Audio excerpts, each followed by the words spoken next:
2022 में विदर्भ सिंचाई घोटाले को ईडी ने दोबारा खोला। बृजमोहन श्रीवास्तव, मीनाक्षी लेखी तो संसद में कह रही हैं सर कि चुप हो जाओ नहीं तो ईडी आ जाएगी। लेखी जी ने जो कहा, गरिमा जी, उन भ्रष्ट लोगों के लिए कहा जिनके खिलाफ सबूत है। तो सरकार भेजती है और ना ये गलत क्या है इसमें? अगर तो स्वायत्त नहीं रही ना फिर ईडी, यानी कि सरकार की एक मंत्री संसद में खड़े होकर अगर ये कह रही हैं कि चुप हो जाओ नहीं तो ईडी आ जाएगी, दैट मीन्स कि स्वायत्त संस्था का टैग तो बेजा है फिर नहीं कि वो सुमोटो एक्शन लेते हैं। देखिए, स्वायत्तता तो है और ये बात भी सच है कि जितनी गवर्नमेंट की एजेंसीज हैं उनको इस बात की स्वतंत्रता है कि उनको मिलने वाली शिकायत के ऊपर वो अपने ढंग से जांच करें। जैसे अभी आदरणीय अजीत दादा पवार के लिए बात आ रही है, 2012-13 में उनके खिलाफ शिकायतें होती हैं, वो इस्तीफ़ा देते हैं और सरकार से मांग की जाती है कि आप इस पर जांच करिए, एक वाइट पेपर जारी करिए।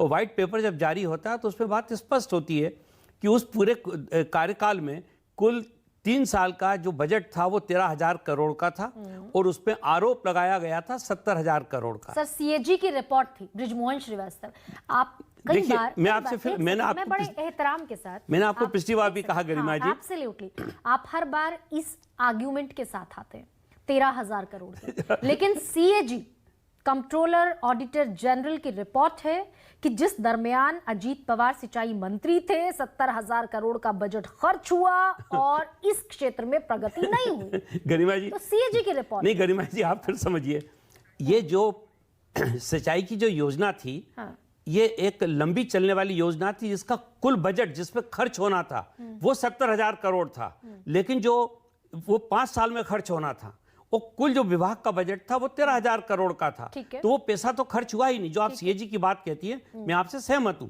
लेकिन जो कुल बजट था वो 13,000 करोड़ का था। तो 13,000 करोड़ में ये आरोप लगाना बहुत आसान हो गया कि 70,000 करोड़ का भ्रष्टाचार हुआ, जबकि वो पूरा पैसा 5 साल में खर्च होना था। और मैं आपको बताऊं, व्हाइट पेपर के बाद उसमें यह पाया गया कि जितनी अनुमतियां थी, जितना जो प्रोजेक्ट था, उसमें जो पैसा खर्च हुआ है, उस पैसा खर्च होने के बाद उस क्षेत्र में 22.16% सिंचाई में वृद्धि हुई है। तो ये 2022 में एक सेकंड बृजमोहन श्रीवास्तव, अगर मैं गलत हूं तो मुझे बताइएगा। 2022 में ईडी ने फिर केस खोला, फिर पूछताछ हुई, करीबियों पर भी पूछताछ हुई, और न सिर्फ विदर्भ सिंचाई घोटाले में हुई बल्कि जरंदेश्वरी चीनी मिल घोटाले में भी हुई। मैं देखिए 2022 में ओपन हुआ ना केस। गरिमा जी, पहले एक बात को समझिएगा, एक होती है शिकायत। जो शिकायत करता होता है वो कई बार उसके पास कोई तथ्यात्मक जानकारी नहीं होती है, लेकिन शिकायत वो इसलिए करता है कि उसको एक राजनीतिक व्यक्ति के ऊपर किसी प्रकार का आरोप लगाना है। जांच एजेंसी की भी एक जिम्मेदारी होती है कि अगर उनके पास कोई आदमी पहुंचा है शिकायत लेकर तो उस पर वो कार्रवाई करें, उस पर जांच करें। जांच का मतलब फिर से आप मुझे टहलाने की और बहलाने की कोशिश कर रहे हैं। गरिमा जी, मैं बिल्कुल मैं आपको कैसे टहला सकता हूं? आप तथ्यों के साथ बैठिए, मैं भी तथ्यात्मक बात कह रहा हूं आपसे। अजीत पवार के रिश्तेदारों के घर छापेमारी हुई, मैं यही आपसे कहना चाहता कि अजीत दादा पवार के रिश्तेदारों के यहाँ पे छापा डलना, उनकी जांच होना और आदरणीय अजीत पवार जी के ऊपर जांच होना, ये दोनों अलग अलग चीजें। यही मैं कहना चाह रहा हूं। उनके रिश्तेदारों के यहाँ पे कार्रवाई हुई है और वो कार्रवाई चल रही है, उसको अभी तक कहीं से खत्म नहीं किया। जो कि अजीत पवार के नाम से दर्ज है, कंपनी ईडी की चार्जशीट में नामजद है, लेकिन अजीत पवार जिनकी कंपनी है और वो उनकी पत्नी सुनेत्रा पवार, वो नामजद नहीं। गरिमा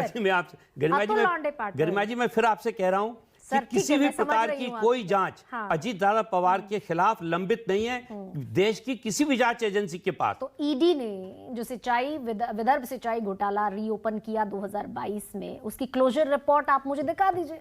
कहाँ है वो क्लोजर रिपोर्ट जो ईडी ने दाखिल की?